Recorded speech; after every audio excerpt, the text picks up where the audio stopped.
Eh bien, écoutez, merci. Et puis, merci de me donner l'occasion de venir dans cette belle ville de Marseille. Je suis montpelliérain, vous l'aurez compris. Je suis d'un autre sud. Mais c'est toujours un plaisir de venir ici parce que je trouve que cette ville a une âme très singulière dans notre pays. Et pour peu qu'on la visite avec un beau temps, Marseille, c'est pas rien. Alors, je sais qu'il n'y a pas que des Marseillais parmi vous. Mais en tout cas, merci de me donner la parole. Et puis, quand Madame Lacoste, elle est encore en train d'officier là-haut, m'a dit vous interviendrez à Marseille dans le cadre d'une fédération nationale de l'étanchéité, j'en étais ravi. Mais elle ne m'avait pas dit que j'interviendrai à 14h. Et c'est vrai que ça ne vous a pas échappé, 14h, c'est la phase digestive. Eh oui. Et vous savez, je suis un vieux prof, ça fait 31 ans que j'enseigne, 31 ans. Et je peux vous garantir que j'ai appris une chose dans le métier, c'est de ne jamais intervenir à 14h. Et en général, quand on a des jeunes collègues qui arrivent, ce qu'on appelle les bleus, on leur dit très bien, puis on leur met le planning 14h. Mais enfin bref, écoutez, c'est pas grave, en tout cas je suis ravi d'être là, mais comme je m'intéresse à la santé, ce que je vais vous faire, c'est une petite promesse, je vais peut-être parler d'un ton un peu monocorde, non, de manière à ne pas aller à l'encontre de cette phase qui est universelle. Que vous soyez un homme ou une femme, un jeune ou un moins jeune, d'où que vous soyez, on ne lutte pas contre cette phase digestive. Et ce que je sais en plus, c'est que, notamment quand on est face à un monde entrepreneurial ou patronal, pour peu qu'on vous assoie dans des sièges confortables, avec un peu de pénombre, même si ça avait été le matin, ça aurait été déjà un peu dur. Et voyez-vous, depuis 2 minutes où je m'exprime, vous me regardez, mais moi je vous vois, et oui, je vois déjà que, que certaines ne sont pas uniquement en phase digestive. Mais après tout, une bonne petite sieste de 20 minutes, j'aurai l'occasion de vous le dire, ça fait énormément de bien. Alors, merci au président d'avoir dit que je m'intéresse aux petites sociétés. Je suis un PMiste. Alors, c'est un terme que j'ai éprouvé le besoin d'inventer. Je me suis toujours intéressé aux PME. Et alors, quand je dis ça, je ne suis pas contre les grands groupes. Vous l'imaginez bien, je suis fier pour mon pays d'avoir des groupes comme Michelin ou LVMH. Mais j'aime bien rappeler, je ne vais pas vous assommer de chiffres, mais 99,84% des entreprises en France sont des PME. J'ai bien dit 99,84% des entreprises en France. Et quand on regarde le nombre d'emplois, je fais partie d'une génération qui n'a connu que le chômage de masse. Ça m'intéresse de savoir qui crée des emplois dans le pays. Quand on regarde les PME, c'est 7 millions d'emplois salariés. 7 millions d'emplois salariés. Oui, on peut s'éternuer, mais c'est pas rien, vous avez raison. Et quand on regarde les grands groupes dont on parle tant, c'est 4,5 millions. Alors, quand je dis ça, je vous l'ai dit, je le répète, je n'oppose pas, mais 4,5 millions. Mais permettez-moi de rajouter un chiffre que trop souvent mes collègues économistes du travail oublient. Je vous ai donné les emplois salariés. Mais et qu'est-ce qu'on fait des travailleurs non salariés? C'est-à-dire très souvent certains chefs d'entreprise, notamment ceux qui cotisent au RSI, en tout cas qui cotisaient, et j'imagine qu'il y en a ici, qui cotisent ou qui cotisaient au RSI. Et les commerçants, les artisans, les agriculteurs, je n'oublie pas les agriculteurs qui sont aussi des patrons patrimoniaux. Tout ce monde-là, le monde des chefs d'entreprise, c'est 3 millions de personnes en plus. Et ce sont eux qui ont créé les entreprises et qui les gèrent. Donc en vérité, la PME, ce n'est pas uniquement 7 millions d'emplois salariés, c'est 10 millions d'emplois au total, 4,5 dans les grands groupes. Et puis il y a un troisième gros employeur en France. Je ne sais pas si vous le... C'est ? Oui, voilà. Très bien, bonne réponse. Et d'ailleurs, je suis moi-même un fonctionnaire d'État. D'ailleurs, il y a en France 5,6 millions de fonctionnaires, en comptant la fonction publique d'État, la territoriale et l'hospitalière. Ce qui fait d'ailleurs de notre pays le plus administré d'Europe. Et d'ailleurs, en tant que fonctionnaire, je ne rentrerai pas dans le débat de savoir s'il y a trop de fonctionnaires ou s'il y a trop de fonctionnaires. Mais globalement, vous l'aurez compris, la PME, c'est autant d'emplois que les grands groupes et la fonction publique réunis. Et où que l'on aille, quand on vient ici en PACA à Marseille, les PME sont partout. Si vous venez chez moi en Languedoc, non, excusez-moi, en Occitanie, il faut que je m'y fasse. C'est vrai que maintenant, c'est Toulouse, ma capitale. Il y a des Toulousains dans la salle? Non? Ah, oui, ben voilà, mes respects. Et voilà. Donc, si vous venez chez moi, du moins à Montpellier, les PME sont partout. Et même quand je vais à ma nouvelle capitale, à Toulouse, ça m'arrive. On dit oui, Toulouse, c'est Airbus Industrie, c'est vrai, mais regardez les chiffres de Toulouse, essentiels, ce sont des PME. Allez dans l'ouest de la France, allez, j'allais dire à Nantes, allez même à Rennes, allez même jusqu'à Brest, après vous ne pouvez plus aller plus loin, mais les PME sont partout.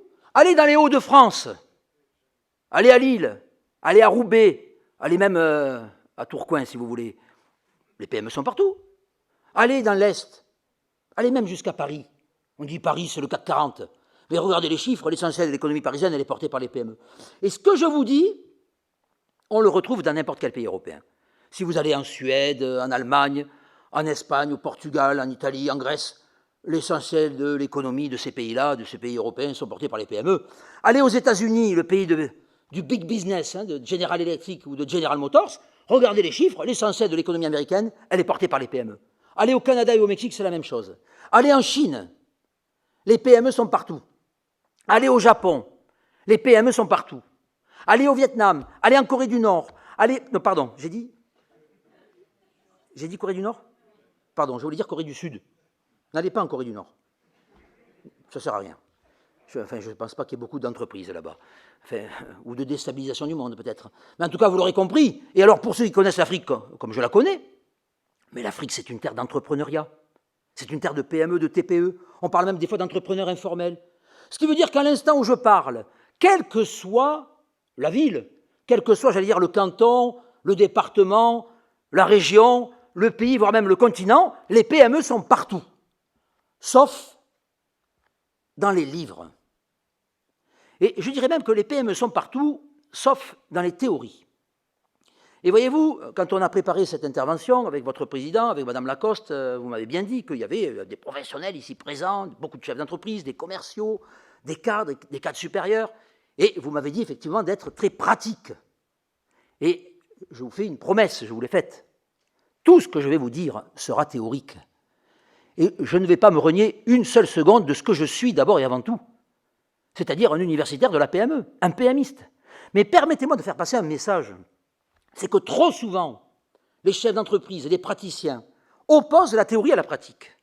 Alors qu'en fait, c'est l'avers et le revers d'une même médaille. À l'instant même où je parle, on utilise des tas de théories sans même s'en rendre compte. Certainement que cette voix, si elle résonne, c'est parce qu'il y a les théories acoustiques, les théories électroniques, les théories électriques qui sont à l'œuvre, et elles sont très pratiques. Il n'y a rien de plus pratique qu'une bonne théorie. Sauf que ce que je rajoute, c'est que les PME, qui représentent 99% des entreprises en France, quand on regarde les théories économiques, elles sont où, les PME? Eh bien, elles sont nulle part.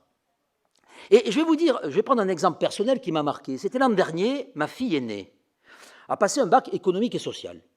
Et elle a eu son premier cours d'économie de sa vie. Et le soir même de son premier cours, sachant que son père est économiste, elle est venue me voir et elle m'a dit « Papa, ça y est, on m'a enseigné le management moderne. » J'ai appris, qu'est-ce qu'on t'a enseigné? Elle m'a dit le taylorisme.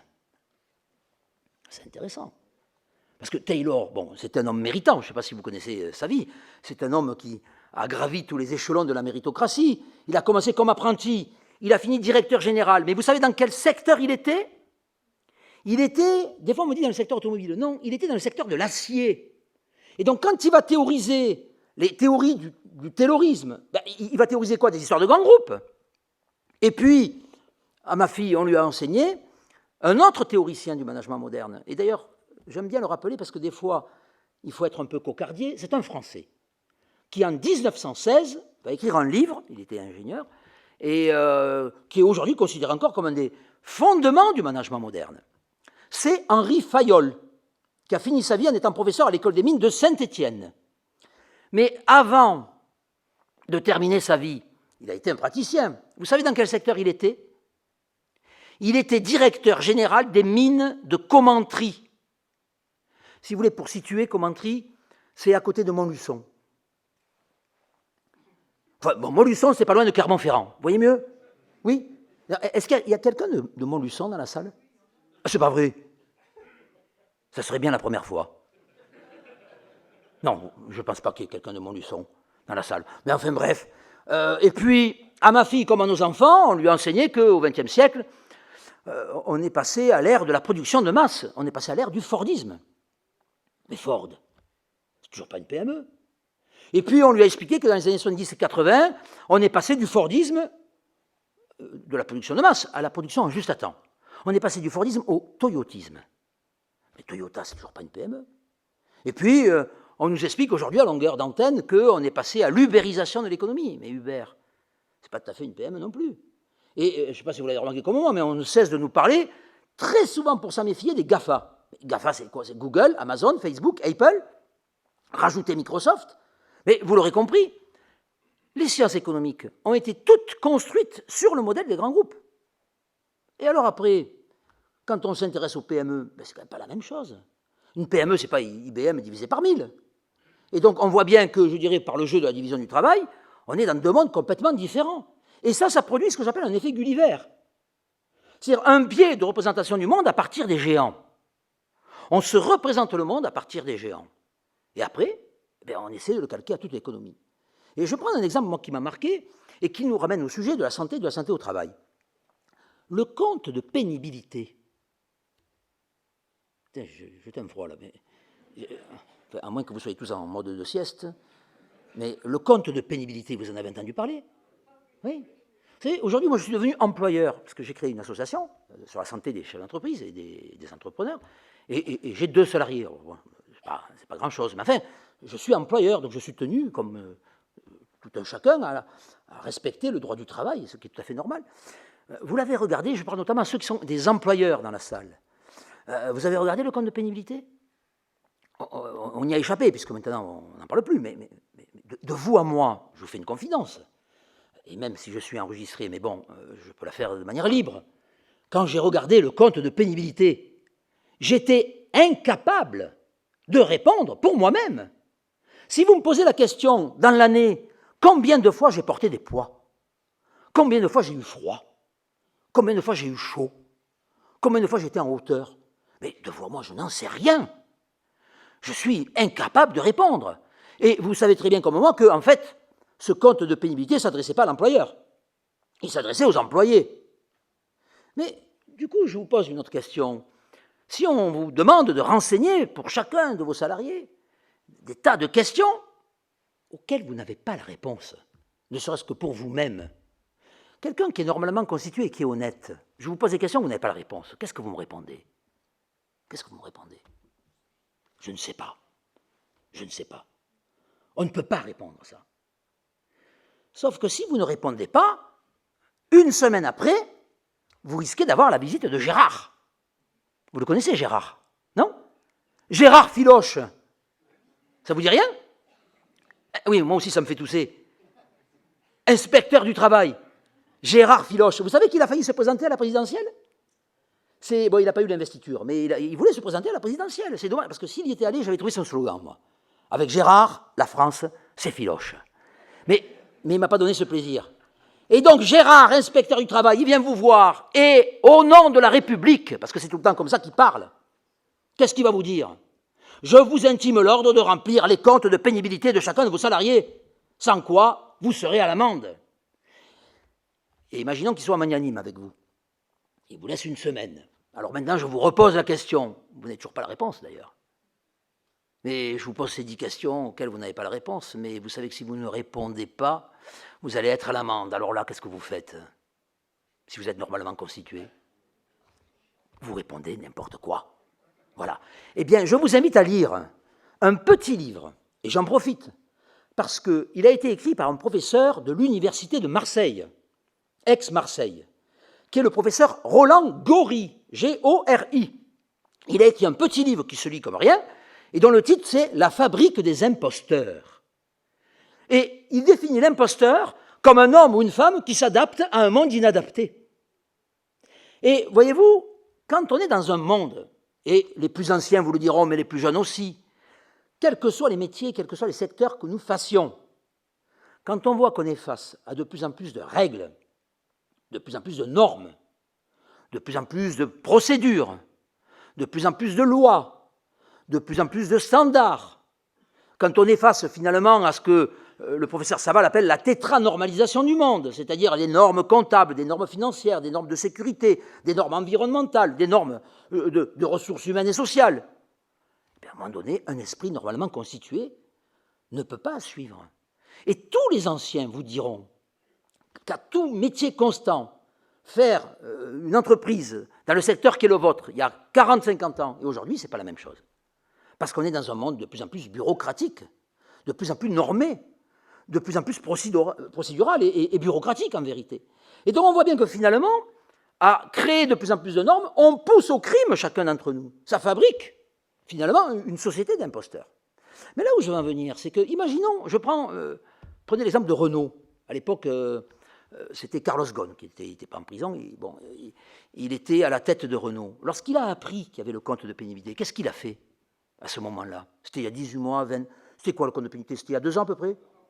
Ouais, 3 ans, voilà, c'est ça. Je crois que c'était Emmanuel Valls qui était à Matignon. Voilà, je m'en souviens. Valls était à Matignon à ce moment-là. Bon. Et donc, qu'est-ce qu'il a fait, Carlos Ghosn? Je vais vous dire ce qu'il a fait. Il a convoqué son DRH. Et il a dit, voilà, on a un nouveau compte de pénibilité, qu'est-ce qu'il faut faire? Embauchez-moi 20 personnes. Et à ce compte-là, les grands groupes seront toujours les bons élèves de la République. Je l'imagine même appeler Matignon pour le dire. Allô, Manuel, c'est Carlos. Et puis, oui, parce qu'ils se connaissent entre eux. Et de dire, voilà, ça y est, à ce compte-là, le compte de pénibilité, c'est réglé. Maintenant, vous êtes un patron de PME, TPE. Comme il y en a beaucoup dans votre secteur, qu'est-ce que vous faites? Vous avez 7 salariés, ou 15 salariés, ou 20 salariés, ou même 50 à la limite. Bon, qu'est-ce que vous faites? Eh bien, je vais vous dire ce que vous faites. Vous convoquez votre DRH, n'est-ce pas? Ouais, voilà, les patrons de PME ici ont compris que je rigolais. Mais vous savez que quand je dis ça à la fac, les étudiants, ils continuent à écrire. Je leur dis, mais attendez, une PME, un patron de PME, il n'a pas un DRH, il n'a pas un directeur financier, il n'a pas un DIRCAB et un DIRCOM, il n'a pas un CODIR et un CODEX. Souvent, dans les PME, TPE, on est en management frontal. Et on voit bien qu'on ne peut pas confondre et mettre sur le même pied d'égalité le monde de la PME, de la TPE, même peut-être d'une certaine façon les ETI, avec les grands groupes. Et pourtant, nul n'est censé ignorer la loi. C'est bien des lois qui s'imposent à nous tous, mais nous n'avons pas tous les mêmes moyens pour y répondre. Et donc on voit bien que là, on a une illustration de l'effet Gulliver. Et donc le jour où je me suis intéressé à la santé des entrepreneurs, à la santé des chefs d'entreprise, à la santé des travailleurs non salariés, vous pouvez prendre ça de manière très large, à la santé également des cadres d'ailleurs, d'une certaine manière, et des cadres supérieurs, et puis aussi des commerciaux, je sais qu'il y en a dans la salle. Bon. Eh bien, qu'est-ce que j'ai découvert? Un effet Gulliver. C'est-à-dire qu'il n'y a pas, je pense que certains le savent, de santé au travail pour les travailleurs non salariés. Quand vous êtes salarié, vous êtes en santé au travail. Mais quand vous êtes à votre compte, vous n'avez pas de visite médicale obligatoire. Vous pourriez d'ailleurs, vous pourriez cotiser, mais la plupart des chefs d'entreprise qui sont à leur compte, ou qui sont chefs d'entreprise, qui ont plusieurs salariés, n'ont pas de service de santé au travail. Pour le dire autrement, il n'y a pas d'épidémiologie de la santé au travail des entrepreneurs. Et ça, c'est un vrai problème. Parce que la santé des dirigeants, c'est le premier capital immatériel, je dirais, de l'entreprise. Et je vais prendre 2-3 exemples, tout simple, j'imagine que vous les avez en tête, parce qu'ils montrent bien l'importance de la santé que les dirigeants doivent avoir, ne serait-ce que pour eux-mêmes. Est-ce que vous avez prêté attention, en 2011, quelques années en arrière, lorsqu'on a appris la mort de Steve Jobs? Vous savez, Steve Jobs, Apple, c'est un entrepreneur emblématique des États-Unis. Quand on apprend la mort de Steve Jobs, je pèse mes mots, 30 secondes plus tard, 30 secondes, l'action d'Apple a perdu combien? Est-ce que vous en souvenez de ça? Est-ce que vous avez prêté attention à l'importance de la santé du dirigeant et l'impact que ça peut représenter sur son entreprise? Steve Jobs meurt 30 secondes après. L'action Apple, elle a perdu combien? Vous diriez combien? Allez, combien? 25? 25? 40 ici. 41 fois. 42 fois? Non, je ne veux pas qu'il y ait de remords. Moins de 1%. Moins de 1%.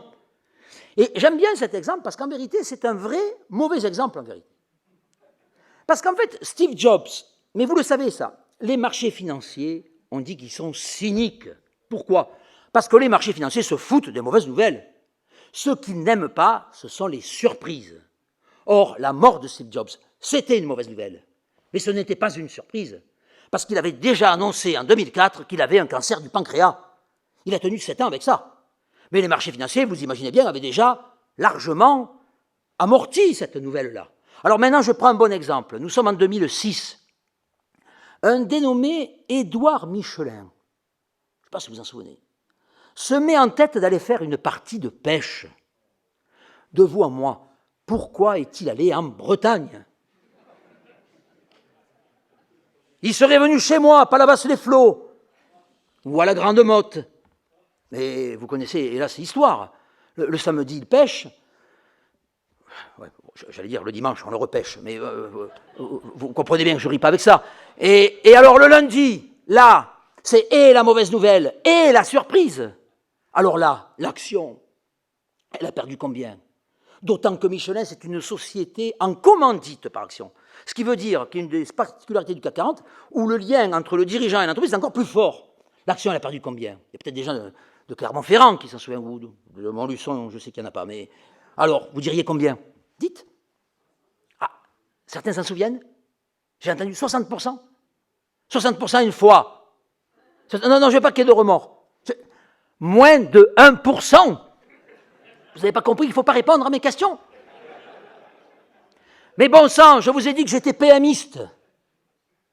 Apple et Michelin, ce sont des PME? Too big to fail.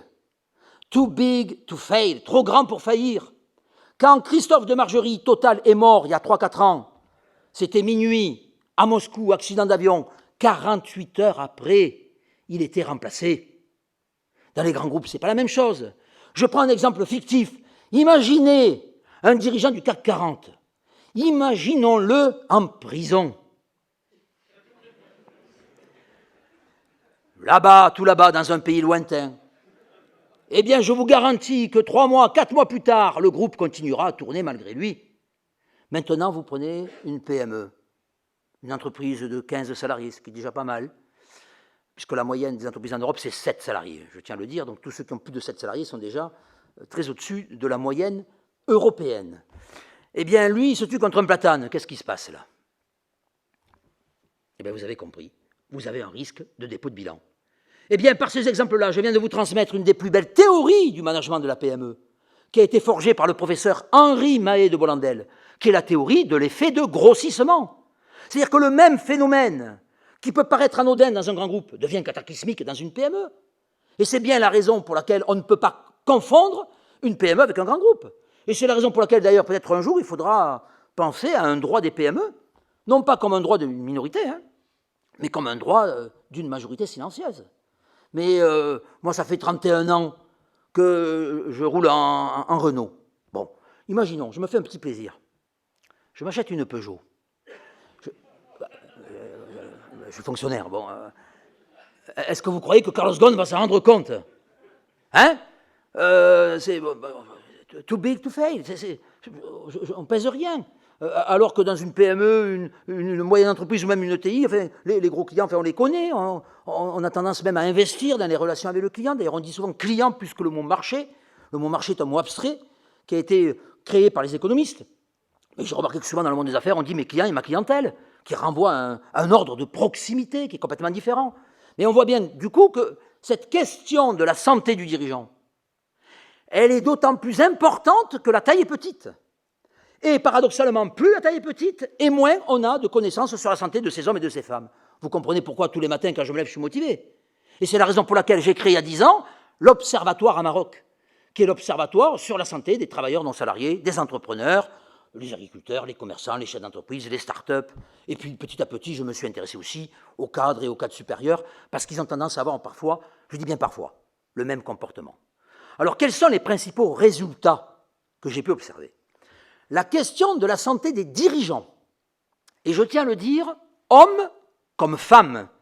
De ce point de vue-là, le statut écrase le genre.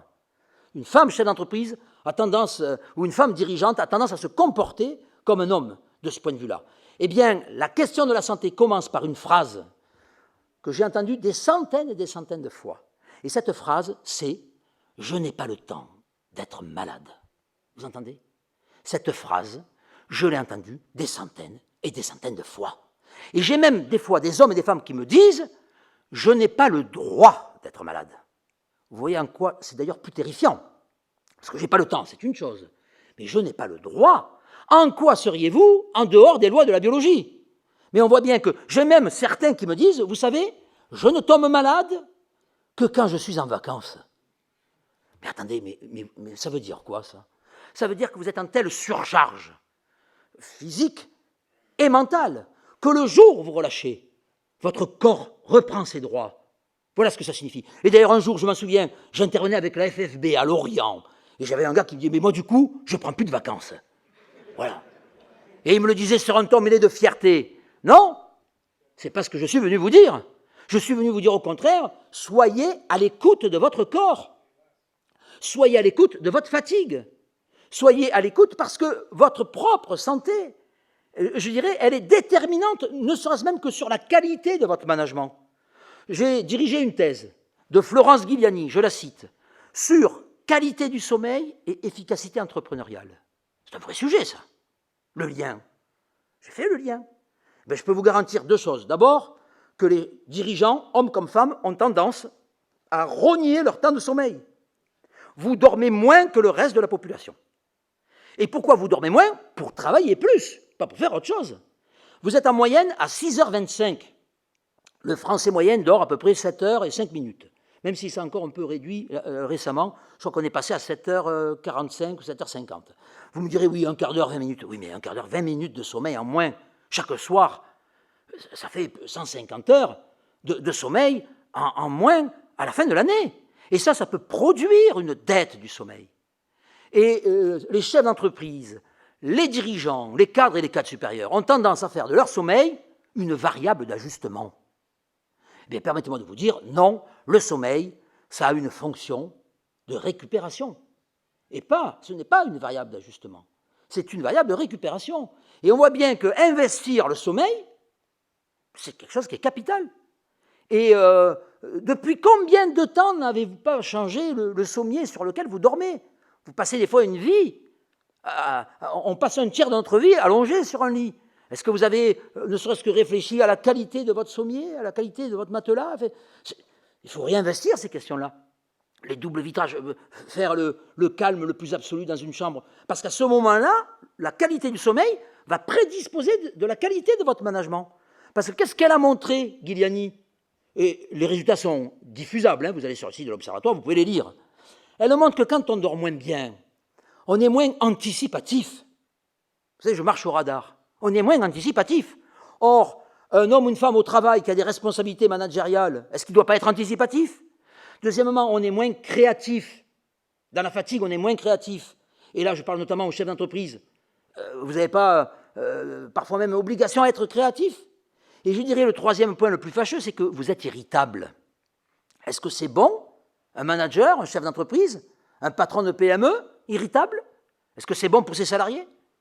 Et même pour ses clients ou ses fournisseurs? Mais on voit bien que, si vous saviez, tiens, une anecdote, le nombre de dirigeants qui me disent, vous savez, moi, quand je m'endors avec mes problèmes de trésorerie. Et des fois, en pleine nuit, je me réveille et j'ai trouvé la solution. Mais j'ai plein de témoignages comme ça. Alors c'est à la fois peut-être très bien, vous avez trouvé la solution, mais ça veut dire quoi? Ça veut dire que votre cerveau ne lâche jamais et que vous êtes tout le temps dans l'entreprise. Si vous saviez le nombre d'hommes et de femmes qui m'ont dit « mais vous savez, je dors avec un carnet ». Et pourquoi ces gens-là dorment avec un carnet? Peut-être que ça vous arrive, mais parce que en pleine nuit, vous avez eu l'idée. Il s'agit de ne pas l'oublier. Alors j'ai des hommes et des femmes qui m'ont témoigné de manière savoureuse comment ils étaient capables d'écrire en pleine nuit la solution qu'ils avaient trouvée. À tel point même qu'un jour, j'avais un artisan qui était venu me voir, du BTP, et qui me disait, mais moi, voilà, tous les soirs, je me réveille à 5h du matin, j'ai trouvé la solution. Le problème, c'est que je n'arrive pas à me rendormir parce que j'ai peur d'oublier. Mais si jamais ça vous arrive, c'est tout simple. Prenez un carnet. C'est aussi simple que ça. Parce qu'une fois que vous l'avez noté, vous retrouverez le sommeil du juste. Vous serez apaisé parce que vous avez trouvé la solution, et vous retrouverez peut-être un cycle de sommeil en plus. Parce que déjà que vous ne dormez pas assez, si en plus il y a un réveil nocturne ou un réveil précoce, vous imaginez à quel point ça ampute votre sommeil? Et je me souviens, je revois cet artisan quasiment le lendemain ou le surlendemain où je lui avais donné cette préconisation. Et je dis alors, il me dit, écoutez, c'est simple, ça a marché. Parce que il se réveille toute la nuit. Il me dit, j'ai suivi votre conseil, j'ai pris un carnet, j'ai noté, eh bien, je me suis enfin, pour une fois, rendormi. J'étais très content de moi. Voilà, c'était un conseil très pratique. Et je dis, voilà, on a trouvé la solution. Il me répond non. Je dis, qu'est-ce qui s'est passé? Et il me dit, le lendemain matin, j'arrivais pas à me relire. Alors ça veut dire quoi?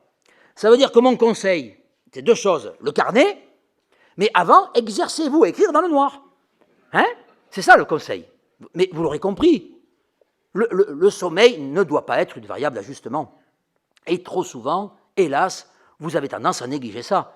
Quels sont les 4 dysfonctionnements du sommeil? Je vous les livre, comme ça vous allez pouvoir faire le test immédiatement. Le soir, quand vous vous couchez, est-ce que vous mettez moins de 30 minutes pour vous endormir?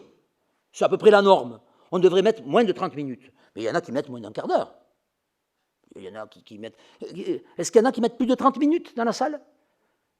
Alors ça veut dire que c'est un dysfonctionnement, c'est un problème d'endormissement. Puis il y en a d'autres peut-être qui mettent, je ne sais pas moi, qui vont plus vite. Enfin oui, manifestement, il y en a qui vont très vite même. Mais oui, mais moi je vous vois tous. Bon, et donc, deuxième dysfonctionnement, je l'ai dit, le réveil nocturne. Est-ce que je me réveille dans la nuit? Il y en a qui vous diront non, jamais. C'est super. L'homme qui a plus de 50 ans, il vous dira je me lève une fois. Bon, on sait pourquoi. Mais si vous commencez à me dire je me réveille 3 fois, 5 fois, 10 fois, là on voit bien qu'on peut quantifier le problème d'endormissement et de réveil nocturne. C'est un deuxième dysfonctionnement. Troisième dysfonctionnement, ce qu'on appelle le réveil précoce. Est-ce que vous vous réveillez avant le réveil? Alors si vous me dites je me réveille mais 5-10 minutes avant le réveil, non, très bien, là c'est parfait. Vous n'avez peut-être même pas besoin d'un réveil. Mais il y en a qui se réveillent des fois 1 heure et demie avant et qui ne trouvent pas leur sommeil. C'est un dysfonctionnement ça aussi.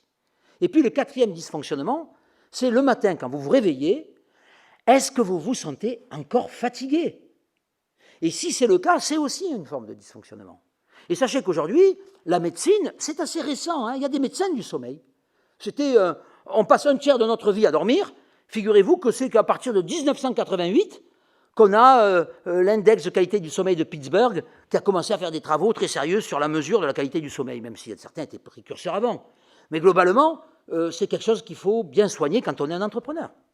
Donc on voit bien que, je dirais, la question de la santé, c'est soit un tabou, j'ai pas le temps d'être malade, soit carrément un déni, c'est-à-dire je n'y pense pas. Et donc il est très important de pouvoir mesurer et identifier les facteurs les plus importants qui impactent votre santé. Alors quels sont les principaux facteurs qu'on a décelés? Le premier facteur auquel vous êtes confronté, et là, je tiens à le dire, que vous soyez patrimoniaux ou non patrimoniaux, les cadres, c'est un peu pareil, et les commerciaux aussi, c'est un peu pareil que les cadres d'ailleurs, c'est le stress. Alors ça, le stress, il y avait une vieille théorie qui disait il y a le bon stress et le mauvais stress. Permettez-moi de couper le cou à cette vieille théorie qui est fausse. C'était la vieille théorie de Harvard. On disait qu'il y avait le eustress et le distress, le stress euphorique et le stress dysfonctionnel. Mais bon sang, à force de dire qu'il y a du bon stress, si c'est vrai, je vous donne un conseil, stressez vos clients, si c'est si bon que ça. Stressez vos collaborateurs, si c'est si bon. Ou stressez vos conjoints, stressez vos voisins. Bon sang, il faut bannir ce terme du langage. Aujourd'hui, on a suffisamment de preuves épidémiologiques qui montrent que le stress est pathogène. Le stress, il n'y a pas de bon stress. Le stress n'est pas bon. La bonne théorie, en revanche, c'est ce que les anglo-saxons appellent endurance stressor, challenge stressor. Mais je traduis à ma manière. Stress subi, stress choisi. Les deux types de stress ne sont pas bons, mais c'est différent. Un exemple de stress subi, j'en ai pris conscience il n'y a pas longtemps. J'étais, il y a 2-3 mois, je ne sais plus, j'étais à la gare, à Montpellier. Et je me souviens, j'attendais le train de 7h24. Et j'aime bien avoir un peu d'avance, je devais être à 7h du matin. Et d'un coup, j'imagine que comme moi, ça vous arrive de prendre le train, d'un coup j'ai entendu ce message, vous savez, « Mesdames et messieurs, votre attention s'il vous plaît ». Oui. Quand vous entendez cette phrase, en général, c'est mal parti. Mais j'ai appris par cœur le message. Le message, c'était « Mesdames et messieurs, votre attention, s'il vous plaît. En raison d'une sortie tardive du dépôt. » Je vous assure que c'était ça la phrase. Alors, qu'est-ce que ça signifie, une sortie tardive du dépôt, à 7 heures du matin? À mon avis, le cheminot, il ne s'est pas levé. Non? Enfin bon, bref, dans le langage diplomatique de la SNCF, ça veut dire ça, non? Enfin bref. Donc, en raison d'une sortie tardive du dépôt, le train numéro 5374, en provenance de Perpignan et à destination de l'île Europe, prévu à Montpellier à 7h24 sur le quai numéro 2 est prévu avec un retard de 5 minutes. Ah, les cons! Non, mais s'il y a des gens qui connaissent les gens de la SNCF, dites-leur que pour 5 minutes, qui balancent, cachent le chiffre, quoi. Parce que là, on s'est tous regardé le temps qu'ils finissent la phrase. Parce que, non, mais attendez, eh bien là, vous êtes en stress subi. Vous n'avez pas d'autre choix. Voilà, vous attendez. Voilà, vous avez compris, ça suit. Le stress choisi, c'est moi maintenant devant vous, prenant la parole, ici même, à Marseille. Si je vous dis que je n'ai pas de stress, ce n'est pas vrai. On a toujours le stress quand on prend la parole en public, quel que soit le métier qu'on fasse. Il y a toujours un petit stress. Mais qui m'a obligé d'être devant vous aujourd'hui? Personne. On m'en a fait la proposition, je l'ai bien accepté. Donc, ici, là, à l'instant où je parle, je suis en stress, mais un stress choisi. Et quelle est la différence fondamentale entre le stress choisi et le stress subi? C'est que le stress choisi, en général, il génère de la satisfaction au travail. Alors que le stress subi, il détériore la satisfaction au travail. Et c'est pour ça que le stress subi est beaucoup plus délétère que le stress choisi. Alors, à force de se mettre trop de stress choisi, ça finit par peser, bien sûr. Je ne vous ai pas dit que c'était un bon stress. Le mot bon stress, il faut le bannir, parce que c'est perturbateur et ça peut engendrer des fausses croyances.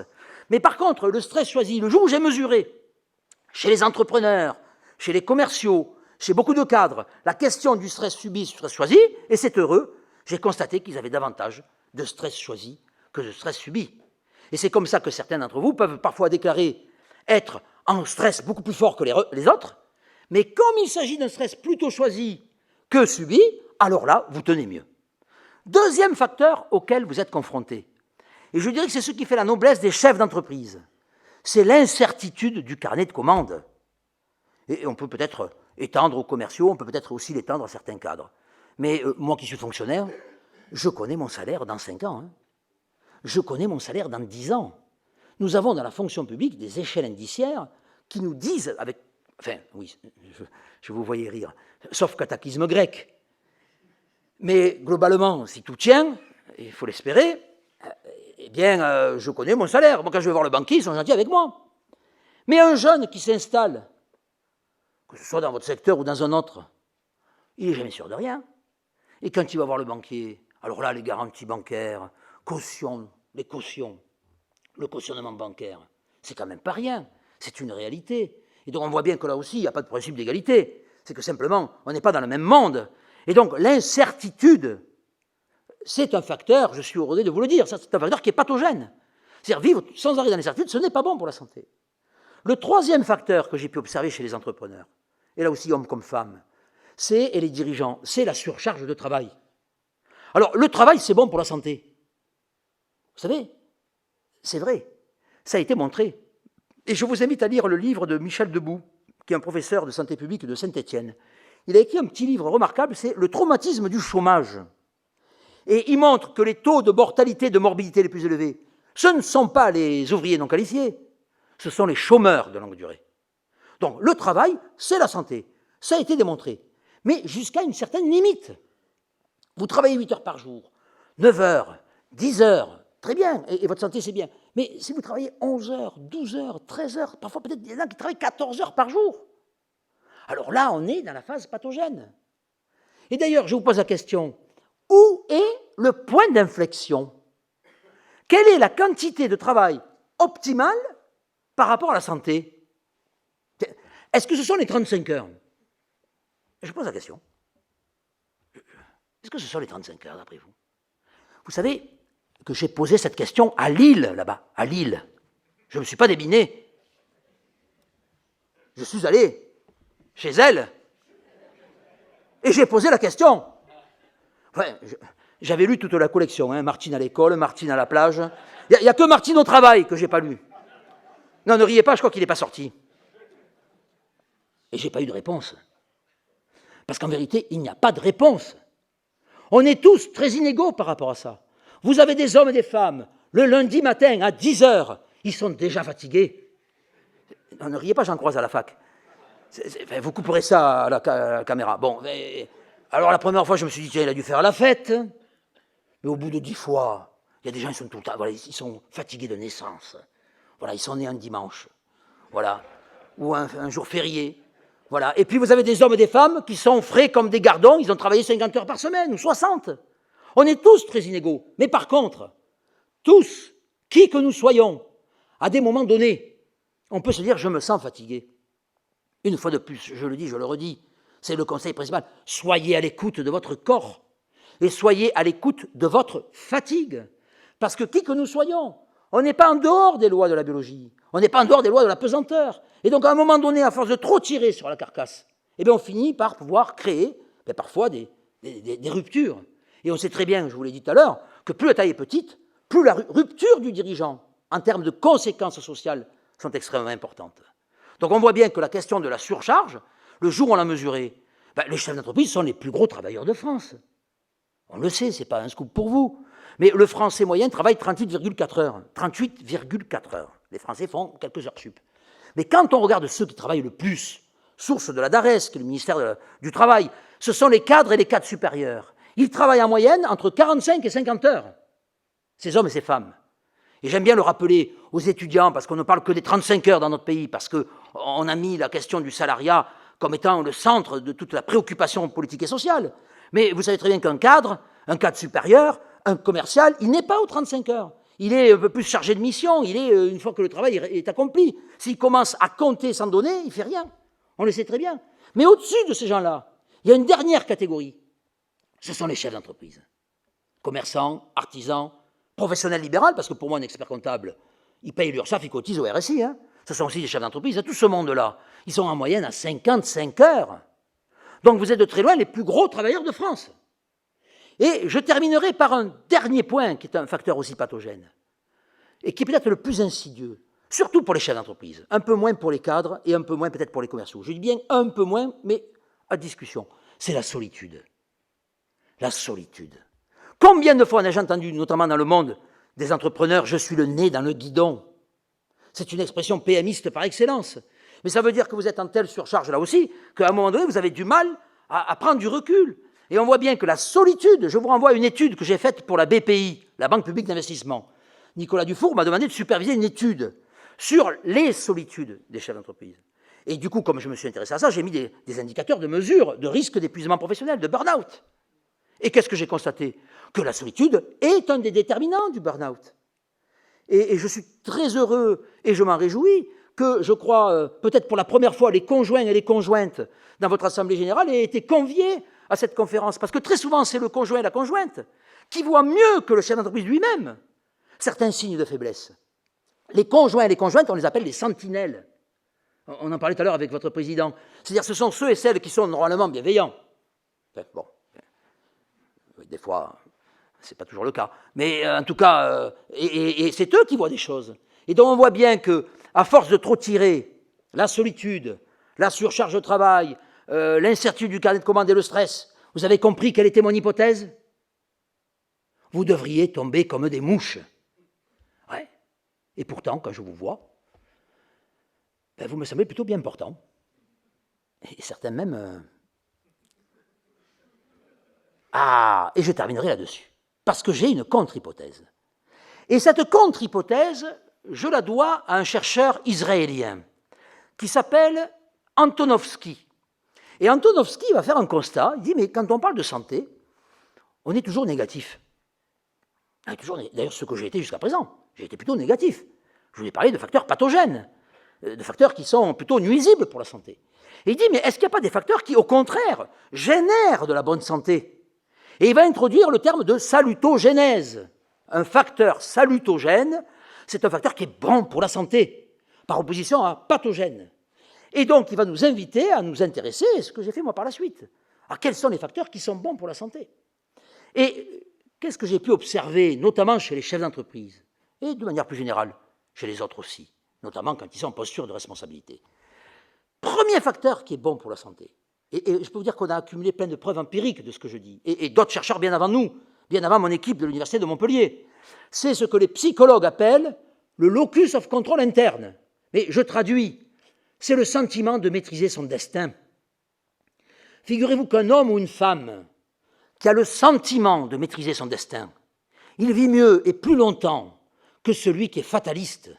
Ça, c'est un premier résultat. C'est un résultat fondamental, fondamental. Et je m'en souviendrai toujours. Ça veut dire quoi, être maître de son destin? Si je réussis, c'est grâce à moi. Et si j'échoue, c'est de ma faute. J'assume. Parce qu'on a gagné, ils ont perdu. C'est le syndrome du mauvais supporter, ça. Non, j'assume le meilleur et le pire. C'est ça la vraie responsabilité. Et je me rappellerai toujours, un jour, je faisais un cours en amphi, et dans le fond, je vois un étudiant qui arrive en retard. Il croyait que je ne l'avais pas vu. Je lui ai fait comme ça. Vous savez ce qu'il m'a répondu? Il m'a dit, ah, excusez-moi, ma grand-mère a oublié de me réveiller. Non, mais attendez, je n'enseigne pas la maternelle, moi. Hein. Il avait 20 ans, le gars. Il a fait rire tout l'amphi. Tout l'amphi. À 20 ans, s'il a encore besoin de sa grand-mère pour se réveiller, vous croyez qu'on va en faire un entrepreneur de celui-là? Je vous pose la question. Eh bien, ce qu'il ne sait pas, c'est qu'il va débarrasser le plancher plus vite. Parce qu'il y a des gens comme ça, qui ont toujours une excuse. Ils ont toujours une bonne excuse pour dire que ce n'est pas leur faute. Il y a eu un embouteillage, il y a eu un accident, ah oui, mais hier c'était férié, et puis il a plu, et puis il y a un petit monsieur qui s'appelle Goujon, je ne sais pas si vous l'avez entendu, il fait des conférences partout en France, il appelle ça la maladie de l'excusite. Mais je trouve son expression, alors c'est pas une maladie en vérité, hein, mais je trouve que son expression est très juste. Il y a des gens qui sont insaisissables, ils sont ingérables ces gens-là, ingérables. À l'inverse, être maître de son destin, ça c'est bon pour la santé. Deuxième facteur salutogène, ce que les anglo-saxons appellent le hardiness. C'est quoi le hardiness? C'est l'endurance. Et ça veut dire quoi l'endurance? C'est simple, je tombe, eh bien je me lève. Voilà. Je retombe, je me relève encore. Je tombe 7 fois, je me relèverai 8 fois. Vous entendez? Eh bien si ça c'est votre état d'esprit, sachez-le, c'est bon pour la santé. Par opposition à celui ou celle qui, au moindre échec, serait transi de peur. Et d'ailleurs, c'est le titre d'un livre de Philippe Labro, « Tomber 7 fois, relever 8 fois ». Et j'ai pris conscience récemment, faites le compte, il se serait relevé 7 fois, ça suffisait. Oui, tomber 7 fois, pourquoi il a dit 8? Je n'en sais rien. Mais non, mais bon, bref, mais je pense qu'il a voulu, de manière emphatique, insister. Mais c'est ça en fait, être un peu entêté, c'est bon pour la santé. Être catalan, c'est bon pour la santé. Parce que j'ai quelques origines, mais je pense que s'il y a des Bretons dans la salle, ils sont pas mal aussi, ou être corse aussi, ou être basque. Enfin bon, bref, on a pas mal de peuplades en France qui sont un peu entêtés. Mais être endurant, ça, c'est bon pour la santé. Et surtout, je vous invite à comprendre l'importance dans notre pays de valoriser un peu plus qu'on ne le fait quelque part l'échec. Parce qu'on stigmatise l'échec. Et prenez conscience que nous tous, ici, Français, on nous a appris dès la plus tendre enfance à faire des dictées. Quand on se trompait, on disait qu'on faisait des fautes d'orthographe. Bon, mais on nous tétanise avec ça. Je suis très attaché aux Français, bien évidemment. Mais on devrait dire une erreur d'orthographe. On dit faute. Avez-vous songé la différence entre erreur et faute? Dans le mot faute, il y a une connotation morale. Voilà, mea culpa. Voilà, non. En fait, si vous êtes dans la philosophie du rebond, il n'y a plus d'échec. Il n'y a plus d'échec. Et l'échec n'est que le brouillon qui appellera la bonne copie de demain. Intéressez-vous au portail du rebond. Le portail du rebond, c'est un regroupement d'associations qui, en France, œuvrent de manière utile, bénévole et d'intérêt général en faveur du rebond. Je nomme l'association SOS Entrepreneurs, qui est dans les Hauts-de-France. Je nomme l'association 60 000 Rebonds, qui a été créée par un homme qui a failli et qui permet à des hommes et des femmes qui vont au tribunal de commerce en dépôt de bilan, qu'on puisse au moins leur tendre la main pour qu'ils puissent rebondir. Je pense aussi à Recréer, à Second Souffle.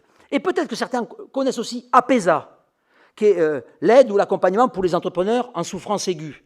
Dans les tribunaux de commerce, songez que, hélas, si vous avez un de vos confrères qui va déposer un bilan, mais il est jugé, et il est parfois condamné, Et ce sont des fois des entreprises de 3-4 générations. On va liquider une entreprise qui porte son propre nom. Vous imaginez dans quel état sont ces gens-là? Eh bien, ce n'est que depuis peu que cette association, qui a été créée par le greffier, M. Marc Bignet, par Jean-Luc Douillard, psychologue, et par Jean-Marc Tevels, qui était le président, je les nomme volontairement à l'oral, pour leur rendre grâce, eh bien, ils ont commencé à créer une cellule d'aide psychologique pour ces hommes et ces femmes, au tribunal de commerce de Saintes, en Charente-Maritime. Eh bien, aujourd'hui, vous avez pratiquement 60 juridictions de tribunaux de commerce qui mettent des chartes à PESA. Et si vous avez des entrées dans vos tribunaux de commerce respectifs, demandez à vos tribunaux de commerce de mettre en place ça. Parce que je veux croire que dans mon pays, un homme ou une femme qui a créé des emplois, un homme ou une femme qui a créé une entreprise, le jour où il va liquider, qu'on puisse au moins lui tendre la main. Et la dernière association, c'est celle que je préside.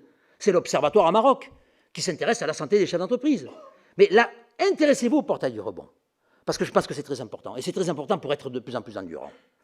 Troisième facteur qui est bon pour la santé, et on pouvait s'en douter, parce qu'on a plein de preuves, et on le dit de plus en plus, c'est tant mieux, c'est l'optimisme. Voilà. Les optimistes vivent mieux et plus longtemps que les pessimistes. Voilà. C'est pas une bonne nouvelle, ça? Non? Putain. Je vois dans le fond de la salle des... Ouais, je vois un pessimiste qui se dit, tiens, voilà encore une mauvaise nouvelle. J'ai remarqué que les pessimistes étaient souvent dans le fond des salles. Des fois qu'il y a un incendie qui se déclare. Moi, je trouve que c'est une bonne nouvelle. Et d'ailleurs, il faut que je vous dise, avec mon équipe, on a identifié, je me suis intéressé aussi aux pessimistes. Et j'ai fait une découverte. Il y a 2 espèces de pessimistes. Vous avez ce que j'appelle les pessimistes anxieux. Ah, les anxieux, c'est terrible ça. Parce qu'un anxieux, dès qu'il y a une nouvelle, il imagine le pire. Non mais c'est vrai. Il ne faut pas qu'il écoute France Info. Hein, parce que, franchement, c'est des gens... Mais, alors, je ne sais pas si vous l'avez remarqué comme moi, mais en général, les anxieux, ce n'est pas des causeux. Hein, ça va, toi? Oui. Ça va. Vous voyez, on appelle ça des atrabilaires. Ils se bouffent de l'intérieur, ils psychosomatisent. Je dirais qu'ils se font du mal, mais en silence. Il y a une deuxième espèce, qui est ce que j'appelle le pessimiste anxiogène. Je ne sais pas si vous voyez la nuance. Parce que l'anxiogène, c'est un anxieux, mais il vous irradie d'anxiété, voyez-vous. Et on dirait même qu'il en est fier. On dirait même qu'il en est fier de partager son stress. Et je vais prendre un exemple, moi, qui m'a toujours marqué. Je prends souvent cet exemple-là parce qu'il m'a marqué. C'était il y a 15 ans, c'est pour vous dire, si j'en parle 15 ans plus tard. J'ai commencé ma carrière de professeur dans une faculté de lettres. C'était l'université Paul Valéry. Alors, je ne sais pas si vous savez ce que c'est que les facultés de lettres. Hein. Tous les 2 ans, c'était en grève. Moi, mes étudiants, c'était des trotskistes, des léninistes, des maoïstes, des staliniens. Enfin bon, j'ai fait de l'entrepreneuriat en milieu hostile. Pendant 15 ans. Oui, vous rigolez, mais j'ai dégusté. Et ce jour-là, j'allais surveiller un examen.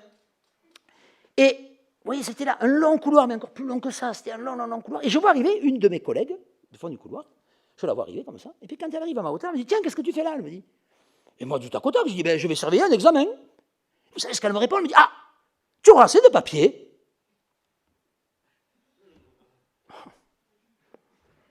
De papier d'examen.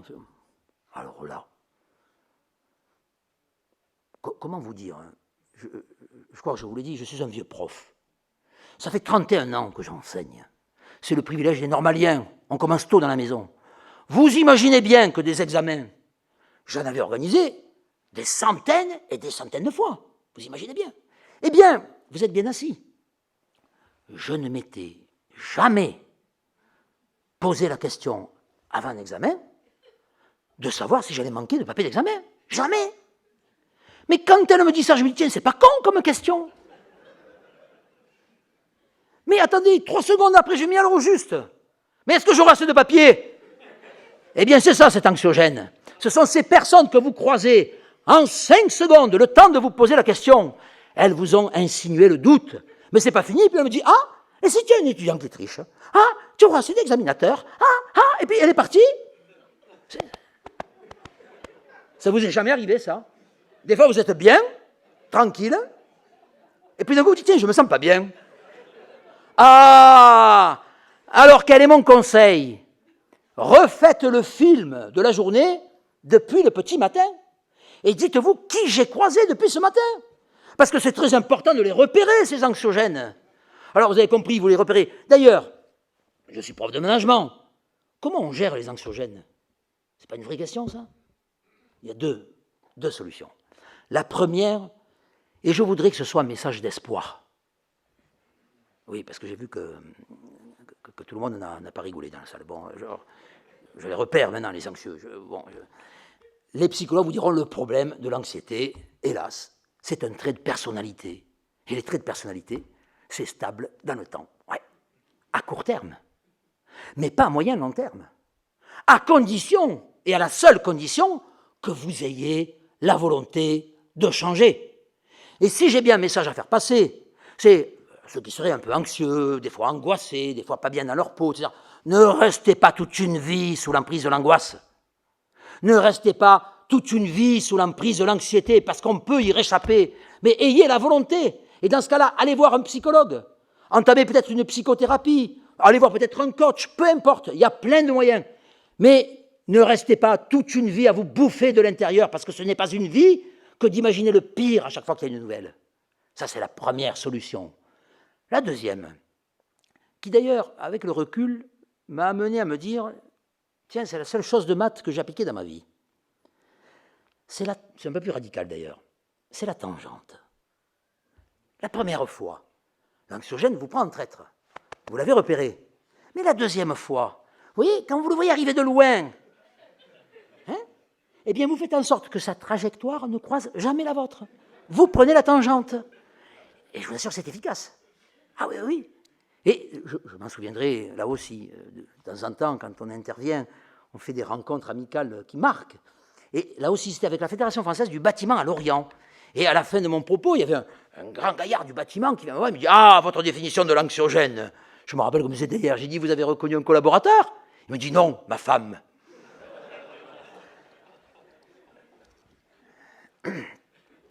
J'avais l'air malin avec ma tangente.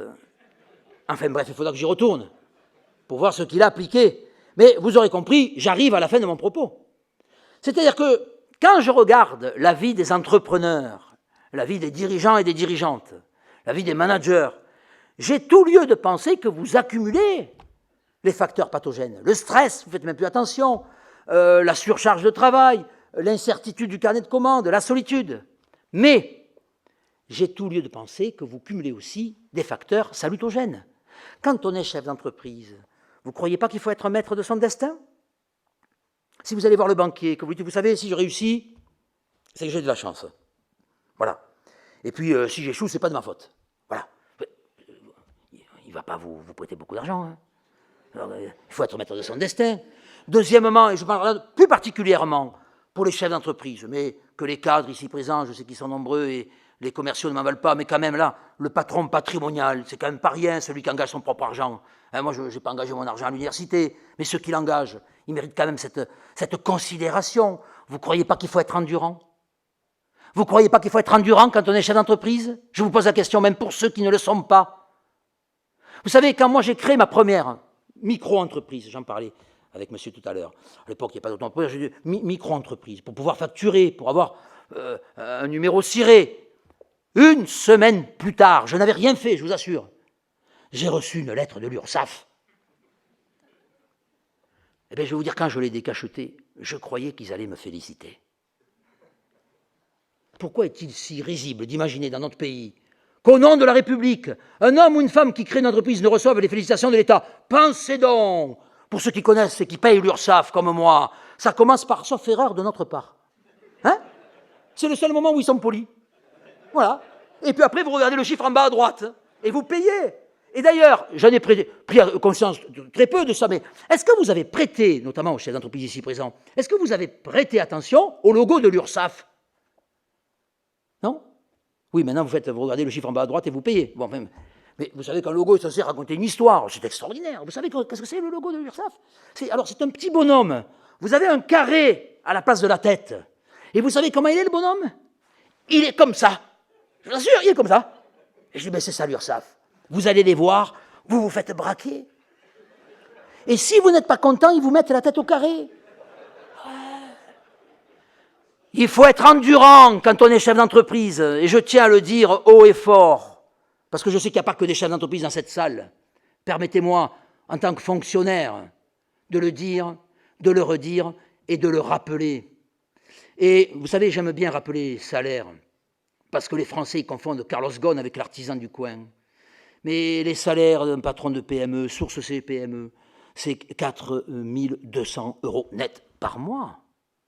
Le salaire moyen d'un patron de TPE, c'est tout juste 3 000 € net par mois. Et je rajoute toujours à mes étudiants pour combien d'heures de travail. Faites une règle de 3 sur les 55 heures. Vous verrez que le monde de la PME, le patron de PME est très proche des classes moyennes. D'ailleurs, la PME, c'est fondamentalement la classe moyenne. C'est pour ça d'ailleurs que les marxistes n'ont jamais parlé des PME. C'est pour ça que les keynésiens n'ont jamais parlé des PME. C'est pour ça que les économistes n'ont jamais parlé des PME. Parce que la PME, c'est un entre-deux. Vous voulez que je vous donne les chiffres des 40 dirigeants du CAC 40 ? Mais bon sang, il y a plus de proximité entre un dirigeant de PME et ses salariés qu'entre les dirigeants de PME et ceux du CAC 40. Et je ne dis pas ça pour opposer, vous l'aurez compris, mais pour comprendre à quel point la PME, c'est un tiers-état permanent. Les gens confondent la richesse, les stock options de certains avec l'engagement patrimonial, je dirais même patriotique, parce que 80% des clients d'une PME sont très souvent dans un rayon de 30 km. L'importance de la PME, c'est la proximité, c'est extrêmement important. Bien sûr qu'on peut avoir des marchés plus lointains, mais le monde de la PME est très attaché à son territoire. Moi, dans toutes les CCI ou les CMA ou les chambres d'agriculture où je vois des élus, ce sont des gens du coin qui sont fiers de leur territoire. Quand on est à la tête d'une multinationale, ce n'est pas la même chose. Ne confondons pas. D'ailleurs, un chiffre. 28 des 40 dirigeants du CAC 40 ont une légion d'honneur. Est-ce que vous pensez que la proportion est la même chez les patrons de PME ? Je vous pose la question. Et on dit beaucoup de choses. On dit que la PME, elle est très souvent, ce sont des hommes. Mais ce n'est pas vrai. La PME est plus féminine. 30% des dirigeantes de PME sont en fait des femmes. Prenez les dirigeants du CAC 40. Sur les 40, combien de femmes ? Une. Enfin, on peut peut-être y rajouter 2, effectivement. C'est, comment elle s'appelle, la fille de Accor, je crois.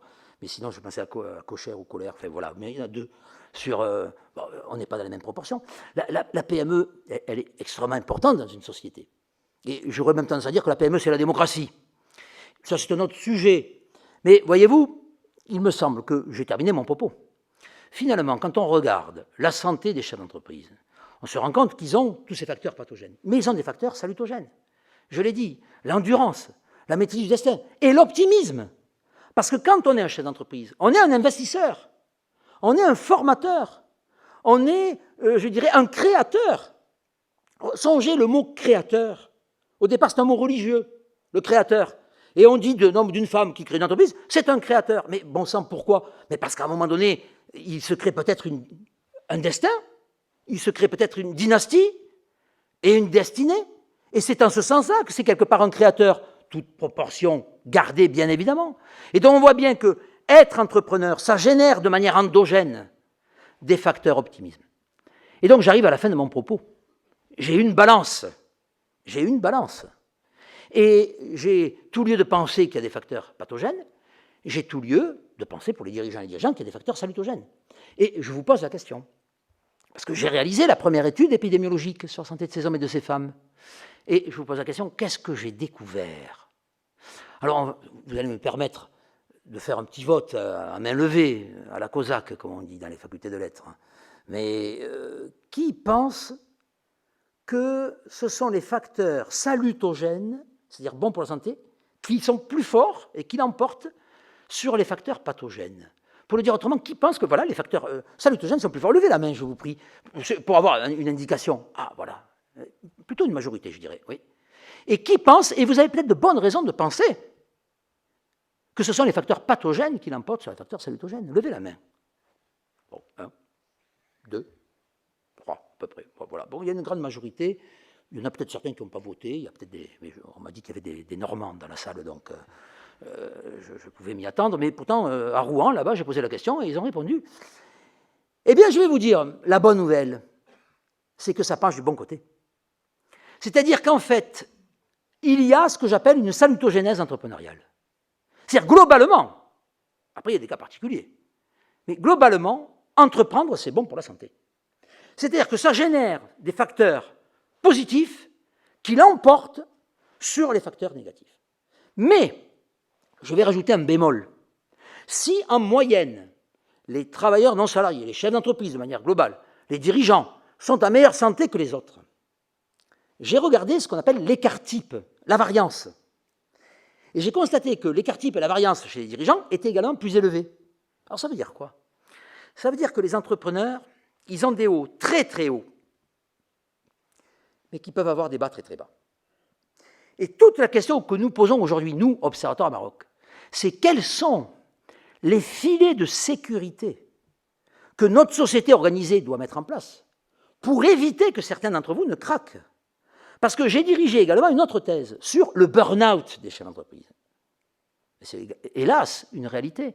On n'en parle jamais, on n'en parlait jamais. Comme si, alors si, par pudeur, il y a une vingtaine, trentaine d'années, dans le monde des entrepreneurs, on disait « Ah, il a eu un coup de fatigue ». Mais bon sang, le mot « coup de fatigue », c'était en vérité un burn-out, mais à l'époque, on n'avait pas le mot pour le qualifier. Je me souviens, quand j'étais tout jeune, les vieux qui perdaient la boule, on disait « Oh, ils sont séniles ». Ben, aujourd'hui, on dit « c'est Alzheimer ».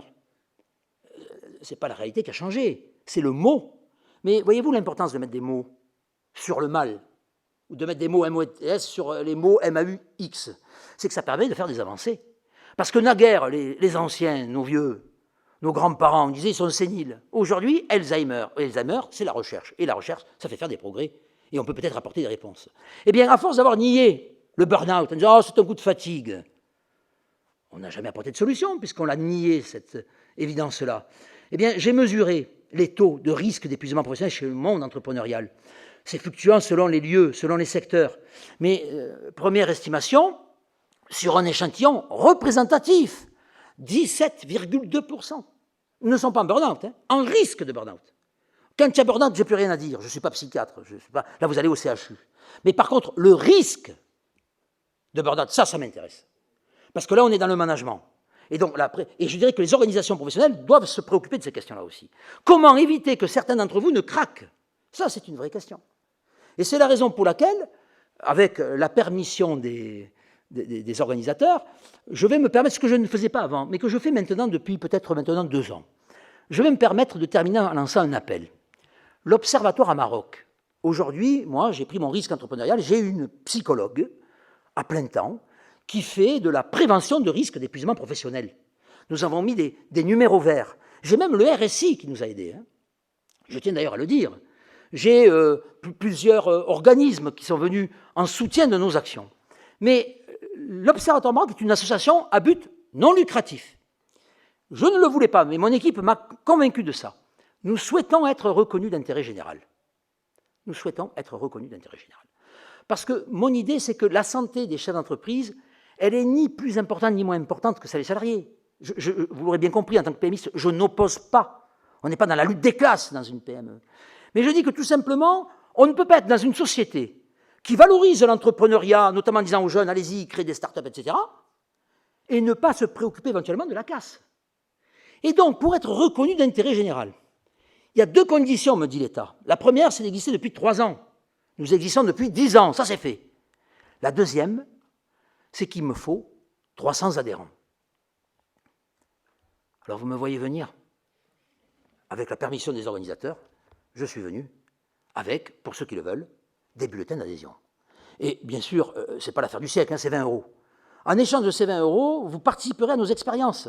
C'est-à-dire 2 fois par an, vous répondrez à des questionnaires anonymes pour faire avancer la question de la base de données sur la santé des chefs d'entreprise. Et, autre service qui, je l'espère, ne vous servira jamais. Si certains d'entre vous n'étaient pas bien, si vous commencez à dire 10 fois par jour, j'en ai marre, si vous vous sentez déçu, si vous dormez mal, si vous êtes fatigué, qui sont les 4 déterminants du burn-out, n'attendez pas de tomber. Vous appelez l'Observatoire à Maroc. Et gratuitement, on vous remettra le numéro de Laure Chancel, qui peut-être vous posera des questions que vous n'osez pas vous poser. Et si, demain, on peut, nous, de manière associative, faire en sorte que l'on reconnaisse que la santé des entrepreneurs est un sujet aussi important, ni plus ni moins que celle des salariés, et si j'arrive à faire en sorte de faire reconnaître cette association d'intérêt général, eh bien, ma foi, je me dis que j'aurai réussi ma carrière universitaire. Et là, maintenant, regardez vos montres. Quelle heure est-il? Quelle heure est-il? Il est? Nous venons de passer la phase digestive. Voilà. Je vous remercie pour votre attention. Voilà.